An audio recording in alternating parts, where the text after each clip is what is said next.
بسم الله الرحمن الرحيم وكأي من نبي قاتل معه ربيون كثير فما وهنوا لما أصابهم في سبيل الله وما ضعفوا وما استكانوا والله يحب الصابرين وما كان قولهم إلا أن قالوا ربنا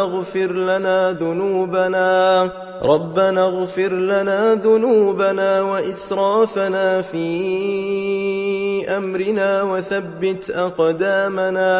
وثبت أقدامنا وانصرنا على القوم الكافرين فآتاهم الله ثواب الدنيا وحسن ثواب الآخرة والله يحب المحسنين يا أيها الذين آمنوا إن تطيعوا الذين كفروا يردوكم على أعقابكم فتنقلبوا خاسرين بل الله مولاكم وهو خير الناصرين